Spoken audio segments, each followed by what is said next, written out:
just a reminder that today's presentation will be recorded and posted to the Whitburn Center's website and YouTube channel.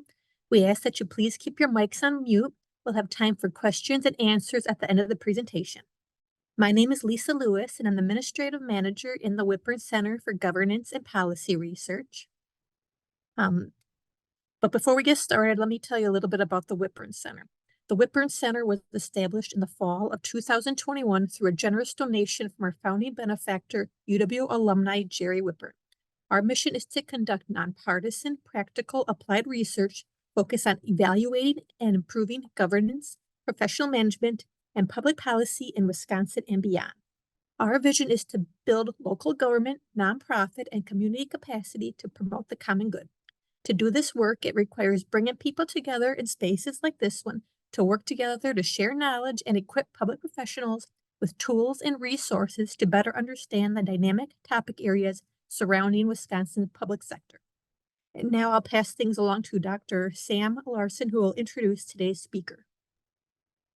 All right, well, thank you, Lisa, and welcome everyone. Thank you all again for joining us today. So I know that for some of you all, this may be your lunch break. And so if you have your lunch with you, feel free to enjoy it. This conversation will go well with lunch. So I just wanted to highlight that.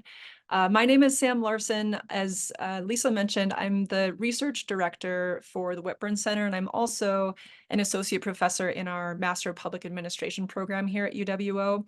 I just want to start with a really quick personal note by saying that I'm so thrilled today to have Dr. Tia Cherie Gaynor with us, at least virtually, at UW Oshkosh.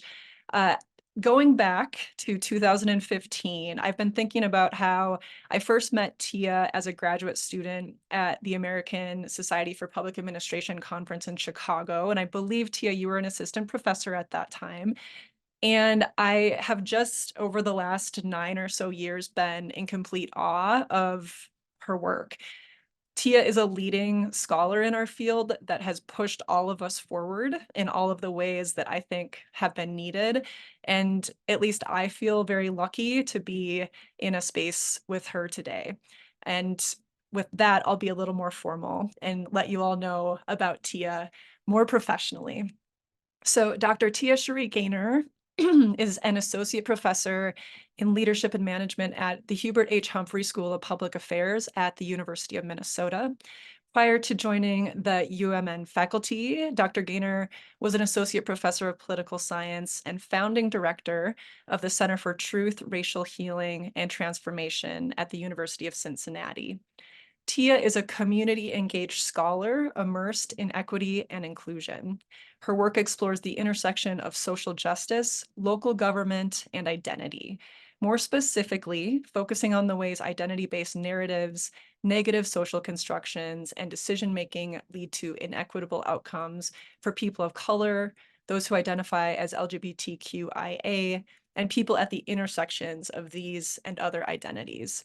Tia's most recent work sits at the nexus of mindfulness, intergroup dialogue, and racial healing to explore avenues toward equity and justice. Dr. Gaynor's presentation today is titled Half-Hearted and Partially Awake, Building Tools and Pathways to Liberatory Management. With that, I will turn things over to Tia. Thanks so much, Sam, and thanks for that personal note. It really means a lot, and it's been a pleasure to be in this equity journey with you in public administration. Thank you all so much for being here, and special thank you to those of you who are giving me your lunch time. Really appreciate that because I value personal time and me time and self-care. So thank you so much for giving me your free time. So with that, I will share my screen. Can you see that okay? Can someone just give me something? We see it. It looks good. Okay, perfect. Thank you.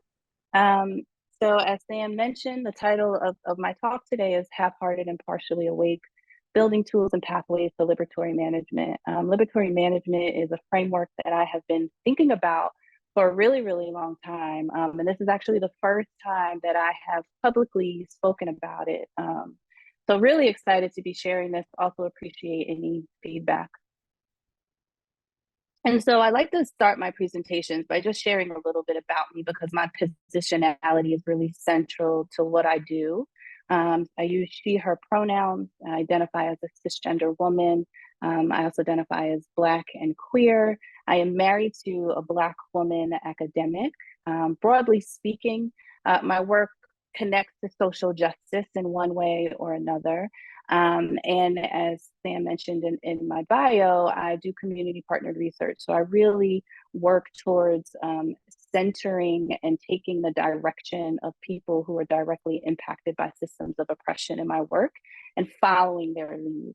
And I think of myself as a baby Buddha. I am in a space of developing my mindfulness contemplative practice, connecting to Buddhism. And so you'll see a bit about that in my work and in this presentation, starting with an opportunity to ground in. And so I really, want to just give us a couple of minutes, if you are okay with this, to just do some collective breathing together. So if you're seated in a chair, I ask you to just kind of lean back, allow your feet to touch the floor. You can place your hands on your palm, on your lap.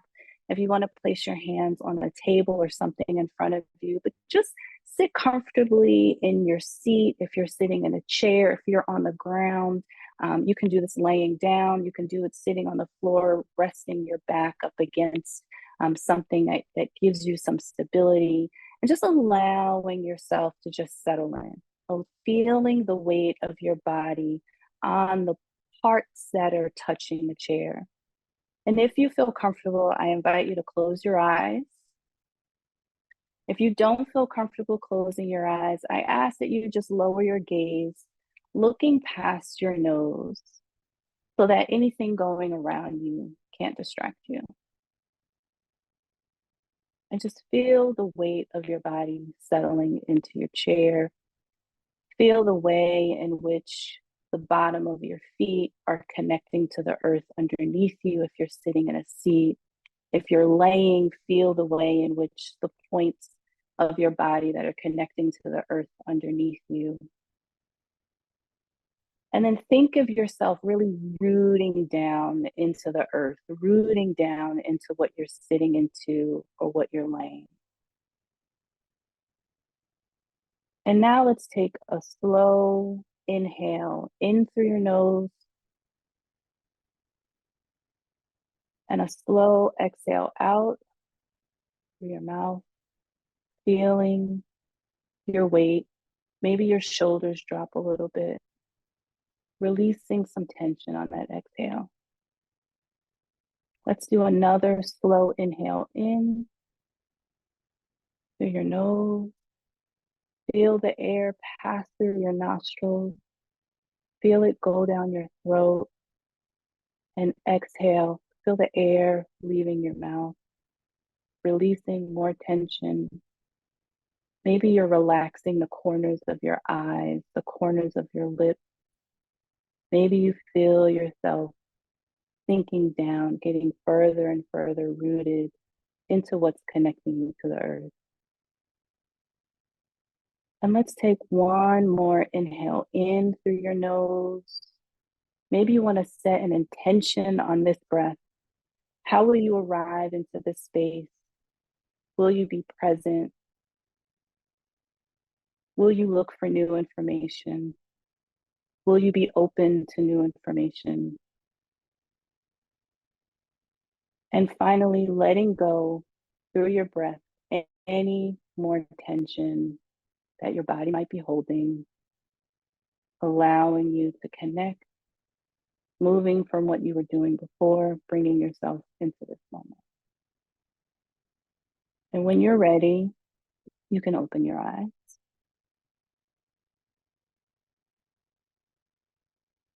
And so now that we are grounded into this space, I like to do these grounding in really to kind of move us into this space together, collectively moving away from where we were before. I know most of you are at work, and so you've probably been managing a lot of things. And so creating an opportunity to just slow down and to just be here together. And so I want to take you on a little journey if you will come with me. I'm going to talk a little bit about the evolution of my work, where I was, where I am now. That will lead me into a conversation of liberatory management and racial healing, which, as I mentioned, this is my first time publicly talking about it. And as Erica Badu said, I'm an artist, I'm sensitive about my ish. And so be gentle, but also critical feedback is definitely welcomed. And then we're going to go into a little practice. And so we're going to do a mini racial healing circle. And so a little bit about me and where I have been with my work. My research really falls at the nexus of public management, public policy, identity, and social construction and dominant narratives.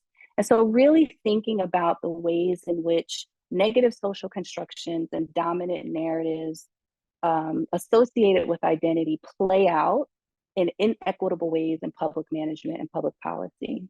So in my work, that has been seen in work that is rooted in conversations around equity and inclusion.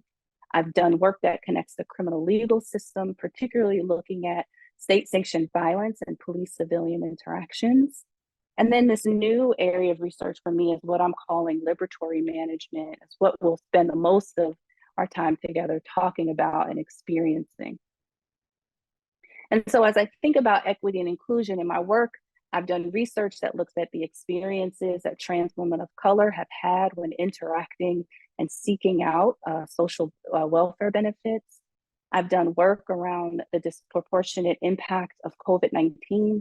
This next article was actually done in quarantine and looked at the CDC Social Vulnerability Index and how COVID-19 exacerbated existing social vulnerabilities that produced some of the racially disproportionate impacts and infection and death rates that we saw. And then I've done work around community foundations and how important is identity and community foundation boards. As I think about my work with police-civilian interactions, I've done things around social construction and dominant narratives and how they have criminalized populations of people, in this case, trans women of color. I've looked at the ways in which space and identity connect to produce violence for the Black community, particularly as it relates to policing. And I've done work that looked at the experiences of LGBTQ people of color in New Orleans around their experiences with predatory policing and intersectional subjection. And so through all of this work, I got to a place where I realized that I was spending a lot of my time looking at the answers and looking at the issues, right? And those issues that I have been looking at are rooted in dominant narratives. And so when we think about narratives, we're thinking about the messages, the stories, the ideas that we receive over the course of our lifetime that shape the way we see, experience, and think about the world. When we're talking about dominant narratives, we're talking about narratives that are created by people of power to legitimize the existing power structure. And these dominant narratives are incredibly powerful, one, because they're ingrained in our society in ways that we don't see. So we don't really know that they're there. They're invisible, but they're incredibly powerful. They shape what we think of as normal. They shape what we think of as quote unquote good and natural. And because they're so pervasive, we see these meanings that are rooted in dominant narratives as the natural order of things, as opposed to a construction, right? But dominant narratives really force us to think about who gets to tell the stories, right? Who's telling the stories? Who's telling our own stories? And do people get to tell their own stories? And so as we're thinking about public administration and public policy, we see the ways in which dominant narratives have historically and currently are playing out, right? So people who identify as LGBTQ+, they're labeled as deviant, immoral. Black people, there's an implicit association with criminality and danger. There's been research that shows that the presence of a Black body increases perceptions of danger, right? So we have these narratives about scary people, about abusers of systems or of products. right? We have narratives, dominant narratives associated with lower income people, that they're lazy, they rely on the government. We have narratives associated with people who identify as Latino or Latinx, right? They're undocumented and they're immigrants. They come from horrible countries, they're rapists, right? These narratives are rooted in our everyday lives. And these narratives are upheld because we engage in this cycle of socialization. And so this image really shows the ways in which we are socialized over the course of our life. We're born not having any meaning on people, on places, right? We have no stereotypes, we have no biases. But as we begin to interact with people in our lives, at first, the people that are closest to us, we begin to receive messages about people, about places, about norms, right? These dichotomies that we live in, we begin to be socialized in those spaces. And what happens is those first socializations that we experience are reinforced through the messages that we receive in our media, in our schools, by teachers, by what books we have access to and don't have access to in our libraries now, right, through cultural practices. And these things happen at both a conscious and an unconscious level. But what happens is that we begin to see who receives benefits, who receives the burdens or the punishment, right? Who's discriminated, who gains access, who has opportunity and who doesn't, right? And so those things reinforce these social constructions that we have received over the course of our lifetime. And what that does is that produces outcomes of some sort. We're seeing now the many ways in which violence, physical, emotional, economic violence is being perpetuated. I just read a story yesterday on social media where there was a young binary person who was beat up in the high school bathroom and later died because of the injuries that they received, right? So we can see the ways in which these social constructions really play out in practice in everyday life to produce violence, that communicate dehumanization, right? For some of us, it's feelings of neutrality that are communicated in silence, right? We also see dominant power structures and how that plays out. And so at some point in our lives, we get to a point where we can become aware of these things and how they're impacting us in our decisions and our personal and professional lives, how we're seeing our world. And if we can choose to do nothing, right? We can choose to not make waves. And by not doing anything, we are being complicit in maintaining this cycle. And oftentimes, we then reproduce this cycle when we are interacting with other people. So we have an option to do nothing, or we have an option through awareness to make changes, right? And it's through that change that we can break these systems, break the way that socialization happens, and break the status quo. And that's really where my work is. My work is in this change process. And so as I'm thinking about my work, as I was thinking about it, I realized that I had been spending a lot of time talking about the problems. And I wanted to begin spending time thinking about solutions to the problems, right? And so I'm moving in a direction of thinking about strength-based perspectives, asset-based language, right? As opposed to the deficits and the issues, recognizing that the issues are there, but now that we know that they're there, what can we do? And so that brings me to a space where I'm moving to liberatory management and thinking about racial healing as a pathway to liberatory management. And so this is what I'm offering as a framework for my theory of liberatory management. I'm thinking about it in 4 phases, right? So there's a waking up phase, a knowing before acting phase, the action taking phase, and the phase in which we achieve liberation. And so when we're thinking about waking up, right, in this framework, I'm thinking about engaging in contemplative practices and in mindfulness practices to help increase our awareness.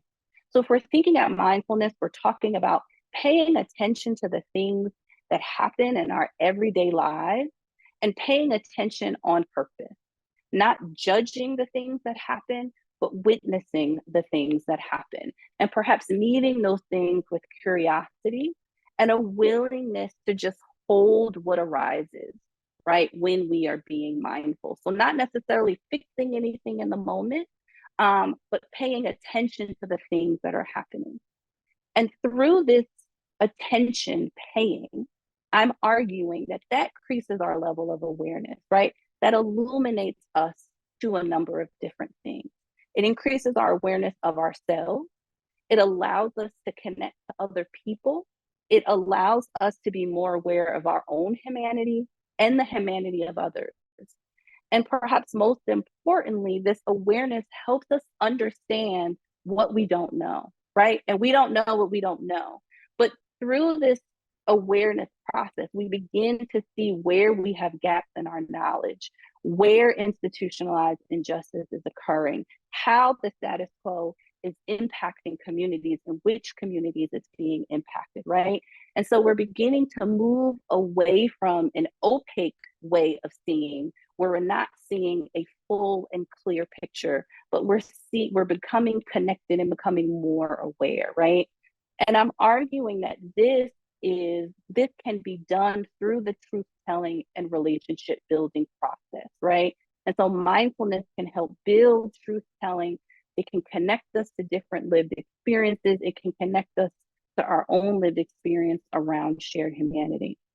And so once we've begun to engage in these practices and we've become to be more illuminated and aware, then we recognize that there are things that we need to work on. And we get to a point where we need to do inner work. I do trainings all across the country connected to DE&I. And even in my classroom, students are often like, well, what can we do now? And I really communicate to them that before you jump to doing something, you need to know who you are and how you arrive in these spaces, because there are many people with good intentions that have harmful impact. And so we want to make sure that our intentions match our impact. And in order to do that, we need to engage in self-work and inner work, right? So turning inward and turning toward what we don't know. And this allows for a deepening of compassion for ourselves and for other people. And then once we engage in that knowing process, that self-knowing process, that inner work, then we can begin to take action. And we've gone through a process, or I'm arguing that people liberatory management includes this process that really centers humanity and builds connections around shared humanity. And so when we get to an action taking phase, then we are in a space where we are able to make humanistic decision making. We are really able to root shared humanity in our professional spaces and our policies, and the ways in which we implement policy, and the ways in which we build our syllabi if we're faculty. We can think about equitable decision making, right? Rooting our decisions in humanity can, I'm arguing, facilitate equitable decision making, collective action and transformation, and then movements that ultimately can transform institutions, systems, and people. And once we've gotten, and so the knowing before acting and the action taking are where we can begin to shift the narrative, right? Where we can begin to offer a counter narrative to the dominant narratives that I spoke about a few moments ago.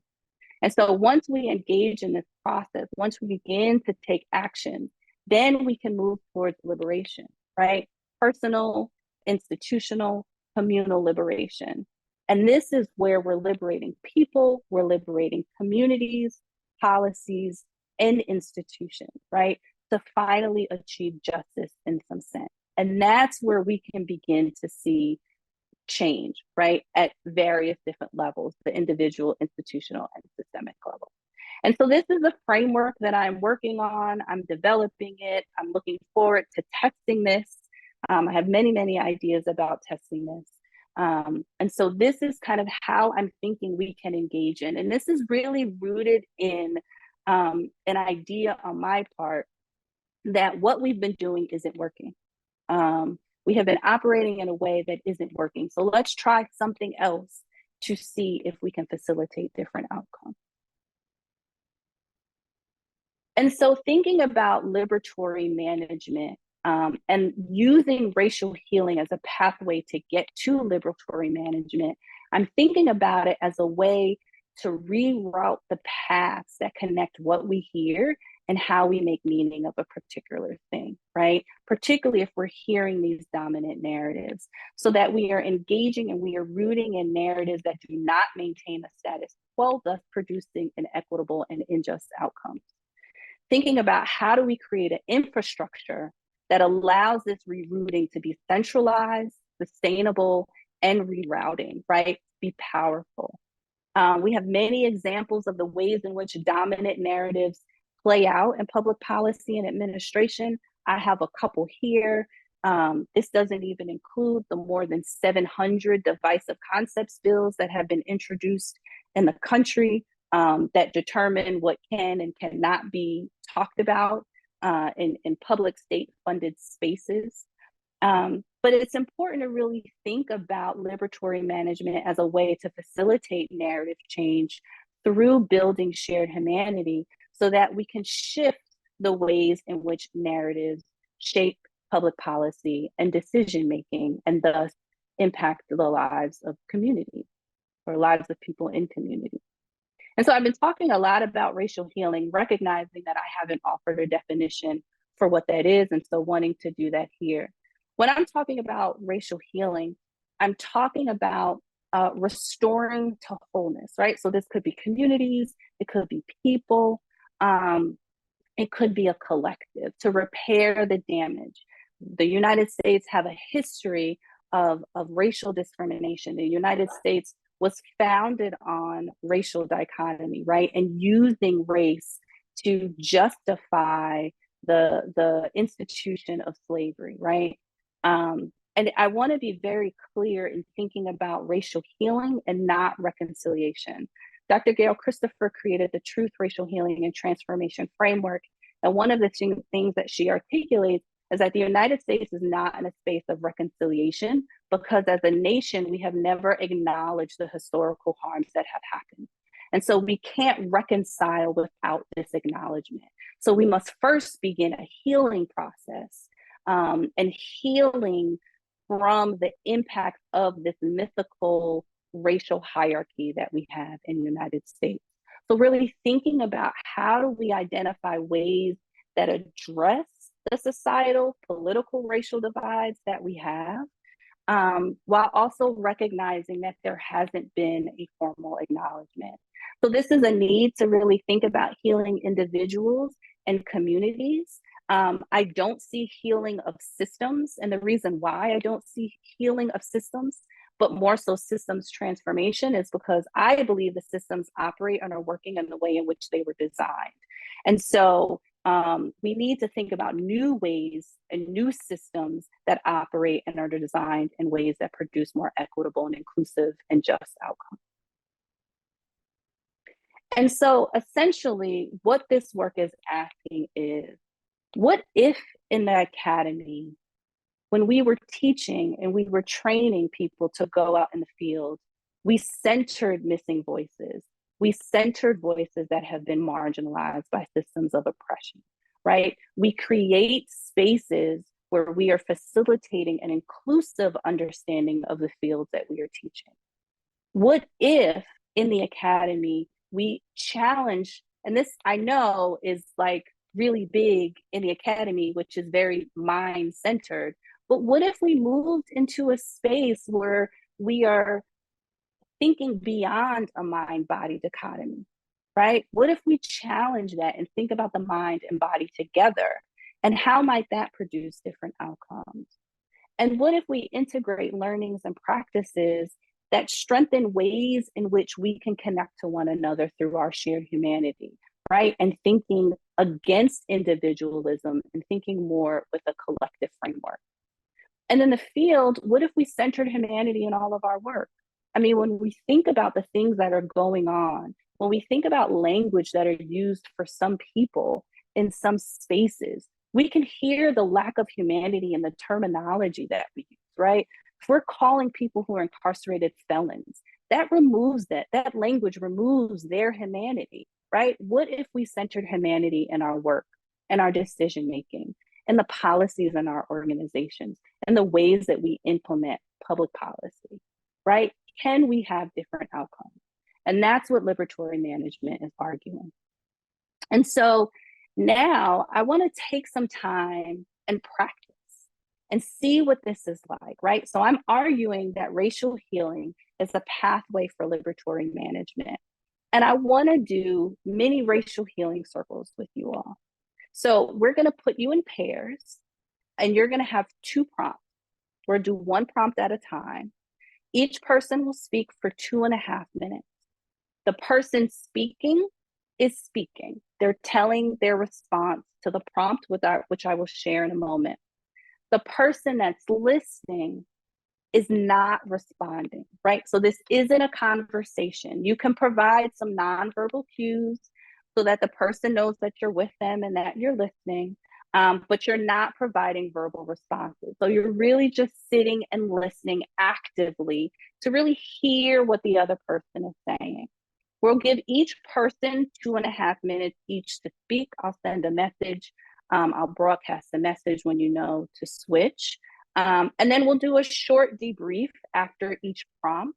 I will try to remind you when we come back together, but just wanting to indicate now, when we're debriefing, I want you to share to your comfort level, and I only want you to share your stories. I don't want you to share anything that your partner has said with you. So this is a really, really abbreviated version. We can do racial healings from as little as 90 minutes up to 3 hours. And so we're about to do 20 minutes. So it really is an abbreviated version, but it gives you a sense, it will give you a sense, I hope, into some of the things that engaging in a racial healing circle can help facilitate for you, and also its role in liberatory management. And so before we send you off into breakout groups, here is your first prompt. So what stories have you received what stories of race have you received in your lifetime? Are they rooted in dominant narratives? And if so, which narratives are they rooted within? And so if I was to answer this question, one of the stories that I have received is that if you are Black in the United States, you have to work twice as hard for half the recognition, right? That is a story that I was told by my parents, by my family, by society. I think many Black people have heard these stories of race, right? I think that narrative is an attempt to counter dominant narratives around laziness, but it's also a recognition that because we have these identity-based hierarchies in the US, that the work and the productivity and the output of Black people are not always seen in the same way as those of non-Black people. And so that's one story that I've received, and that's how it connects to dominant narratives. And so I will blast this prompt to you, so you don't necessarily have to hold it in your mind. It's okay. I'll share it with you, but we're going to put you in breakout groups. One person, you guys choose who goes first. One person will speak for 2.5 minutes. I'm going to watch the clock, and I will send you a message when it's time to switch. And so with that, I'm going to stop sharing. If anybody would like to share, maybe one person. See, this is like the good stuff, though. The people that left their meeting, they're missing the really good stuff. Is there one person that would like to share? G, did you unmute yourself? No, you just didn't mean muted to. yourself. Okay, no worries. I'm sorry. I think that I'm might have not going been. to call on anyone. Like, Are what was you? surprising? Yeah, Oh, I'm sorry. go ahead. Go ahead. Was your question basically asking like some of the stories that we had, or like more of like the observations? Yeah, of- no, I don't need a summary, but more so like in the course of you listening or you speaking, was there anything that was surprising that stood out to you, that rose to the surface for you? Did you notice commonalities? Did you notice that there were differences in the stories that you told? Was there anything Yeah. surprising? For sure. I definitely think the conversation that I had with the individual in the breakout room was really surprising to hear that, some people growing up weren't just like educated on the fact that like, there are people who look different than you, and there's nothing wrong with that. So I think that's something that really stood out to me because for me personally growing up, I was educated on, what? Somebody does look different than you, but you still treat them equally because you are still the same as them, you know what I mean? So it was really Yeah, interesting, and it was a really good story to hear about how someone, was not educated on that fact, and later on in life they realized, certain things they can't say or certain things they weren't talked about. yeah. So it was definitely a really good experience, and I'm happy I didn't leave the leave them when everybody else did, because I did get a little scared too. So Yes, I'm happy you didn't leave too. Absolutely, right? Like having these conversations, right? I talked about connection and I talked about connecting around shared humanity. And one thing that I have learned is having conversations with people, particularly people who have different experiences than you, we can help understand what their conditioning has been in their lifetime, and they can help understand our conditioning. And I really believe that understanding like the context that someone comes from can help us understand their outlook on life, right?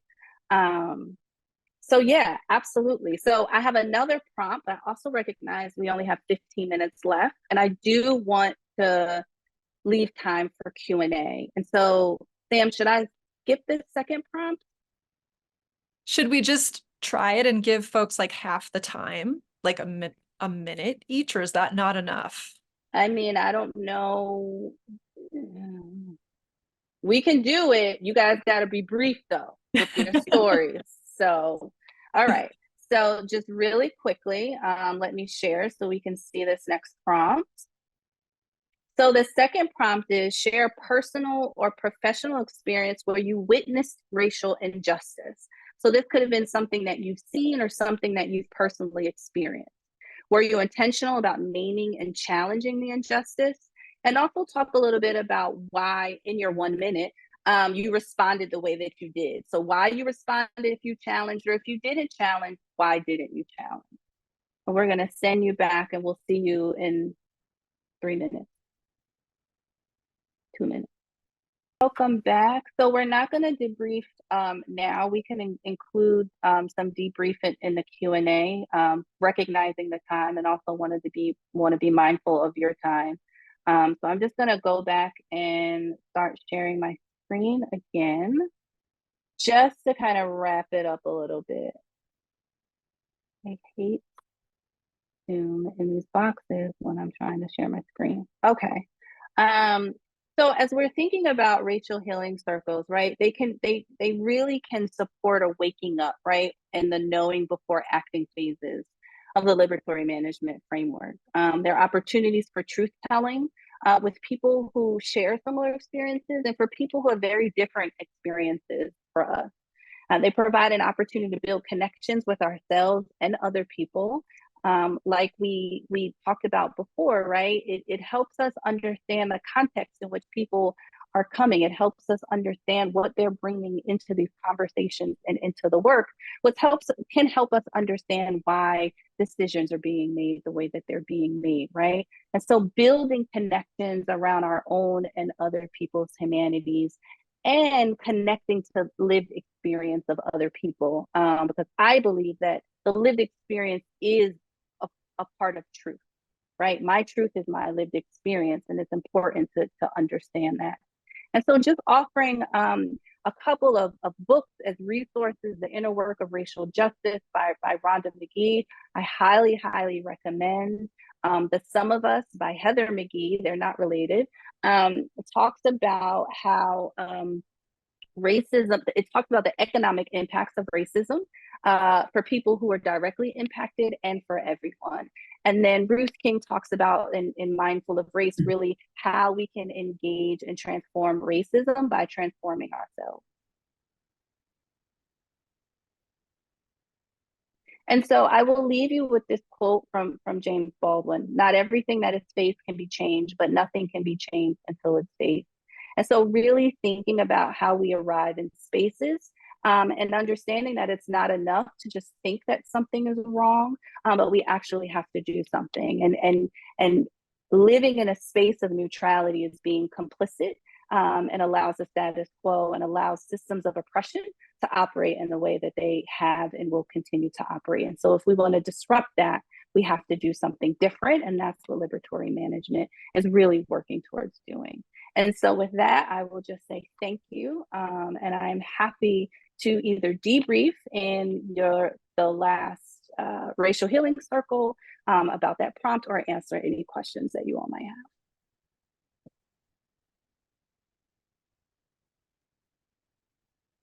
And I'll just follow up too and say, if folks want to enter any questions or comments in the chat, or if you want to raise your hand, either way.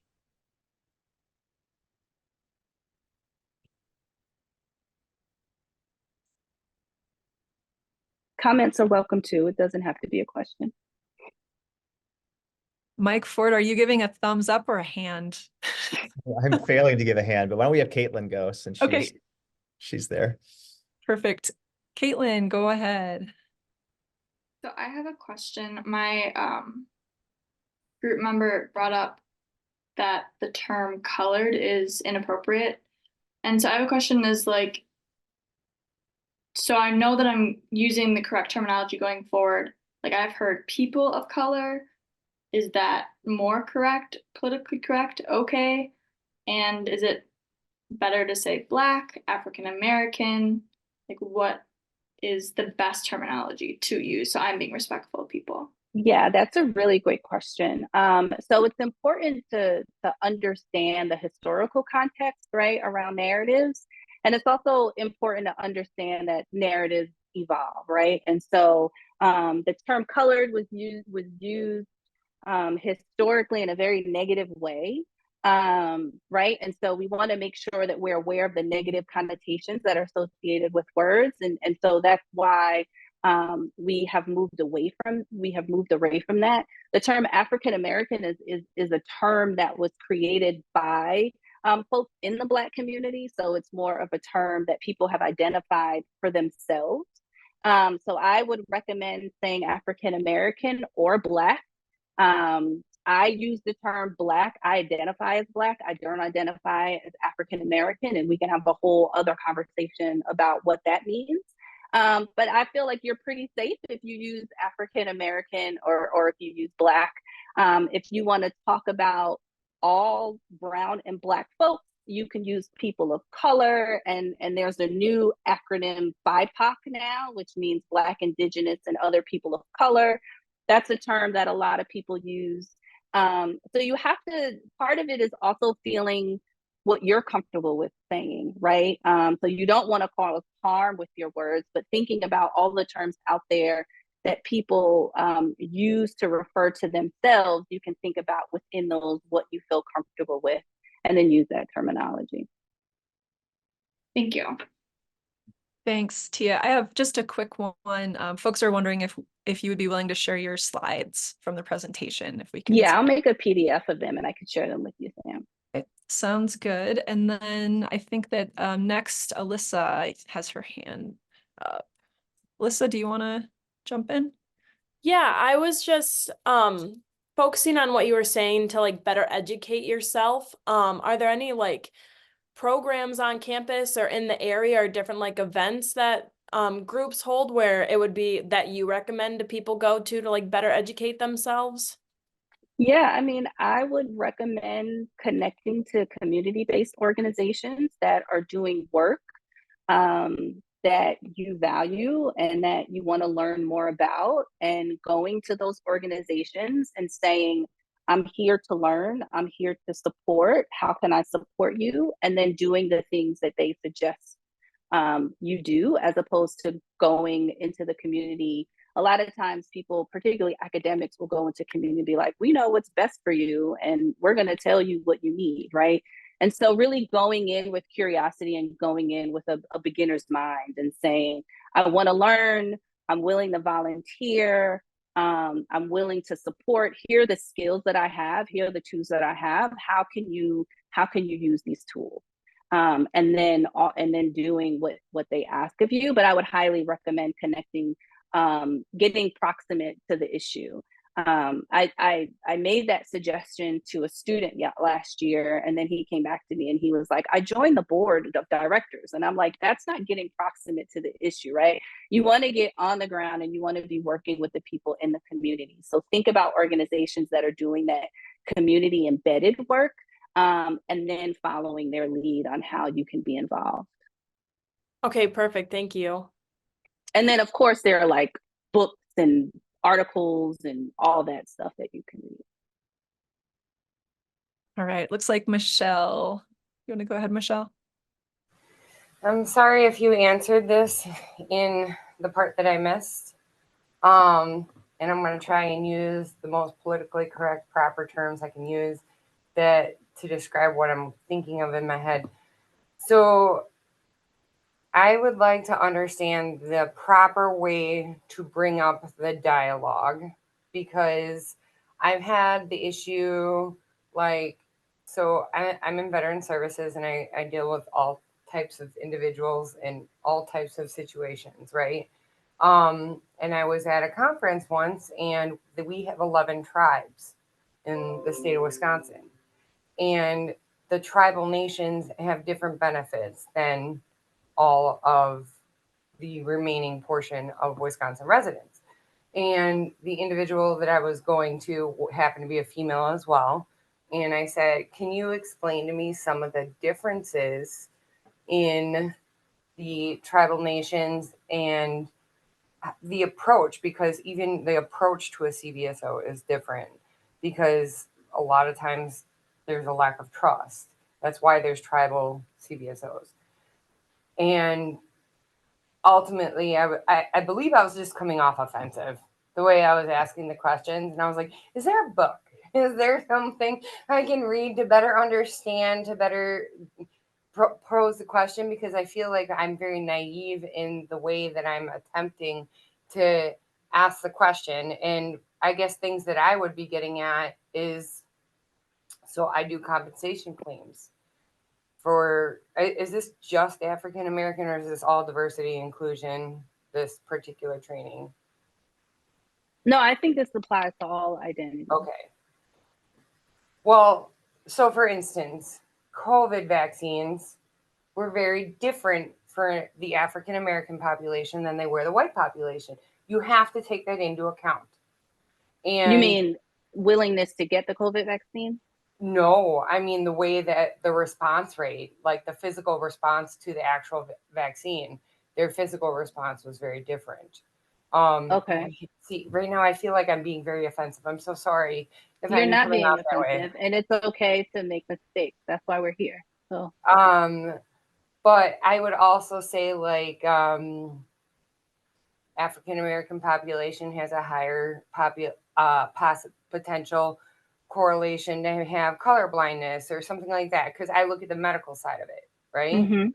And approaching the discussion, finding a way to approach the discussion without being rude, but recognizing that there's a difference, more in the positive embracement. I'm pretty sure I just made that word up, but more positively embracing it than pointing out a difference in a derogative way. Did I just miss all that in your presentation? I don't think so. So there's a couple of things. One, somebody put in the chat, the Tribal Affairs Office in the Wisconsin Department of Health Services could be a potential resource for you. And so one thing that I think is really important, and it's also hard to not have like all of the specifics. So I'm going to give a general answer because I don't have, like, this is nuanced, right? But so a couple of things. One, I often am in situations where people want me to teach them things that they can learn and access on their own, right? And so I would recommend, before kind of asking folks who are already burdened by the system and who are already managing a lot of things to think about what can you do on your own to access different points of information, right? So maybe it is a tribal affairs office. Maybe it is identifying people like Native scholars who do medical research, right? Who you might be able to read, right? So thinking about things that you might be able to access. I also just want to name the fact that there's no one right response to a specific situation, right? And so I generally talk about this in terms of a toolbox. And so what I articulated is we want to have as many tools in our toolbox so that when we get in a situation, we can go to our toolbox and figure out what tool we need for that situation. But it's very hard to say, in this instance, respond in this way because there's so many different dynamics, right? So one, I would suggest, as best as you can, trying to access information on your own to try to learn about, I mean, it sounds like you have some understanding of different experiences, right? But it could be connecting to research, it could be reading memoirs, right? Like there's so many different things that are out there that can give you a perspective, someone else's perspective. And then I think, I think the fact that you're asking is a good thing, right? I think the fact that you're saying, I want to be supportive of you. I want to be able to help you navigate or help you access these services. How can I best do that? And then people can help you. So, I mean, it's hard to give you an answer because I don't know the specific situation. I don't know the people involved. I don't know the histories, but just like some general thoughts that I have around that. Thank I you. hope that was helpful. It was. Thanks, Tia. I know we are 3 minutes over time, so I want to be respectful of everyone's time. Do we want to close it there? I think. Yeah, I can throw off the closing remarks. This is my only duty, but go ahead, Sam. Give me 30 seconds because I just want to make a quick comment. Since I have the opportunity, I just want to quick say to you, I took a photo of your framework and I have been kind of jumping back and forth to it. If it's a framework that you're calling it, the liberatory management kind of table that you shared. And I'm just so excited about it. I guess I want to let you know that. And I can hear you in several rooms at conferences over the last several years saying things like, people who want to get involved in equity, diversity, and inclusion work, not everyone should jump in and do it because they're not trained to do it. And so if I'm connecting this correctly, I love the mindfulness, awareness, illumination, and self-inner work components, because I think, to go back to what you said in the last hour, what we're doing isn't working. And I've been on the other side of my computer just being like, oh my God, yes, yes, yes. Like the inner work and as you put it, paying attention on purpose of everyday life to what's going on around us, I think are things that we overlook often in academia. And so I'm just want to let you know I'm excited. So thank you. Thank you. Thanks so much. And you'll see this if you're going to ASPA, our PA conference. So Great. It's going on tour now. I love it. Excellent. I look forward to that. And I love the quote, living in a space neutrality is complicit, because that hits home, and it's something that I think we can all reflect on. But anyways, thank you very much, Dr. Gaynor, for the presentation.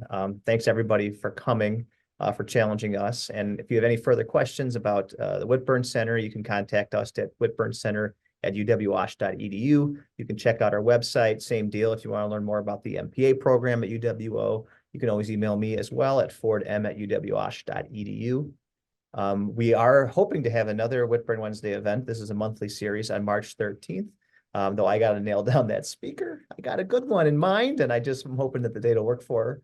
But we will send those details out as we get closer to the date. And if anyone has ideas for things we should be looking at or things they want to talk about at one of these events, please just reach out and let us know. So thank you again, Dr. Gaynor. That was great.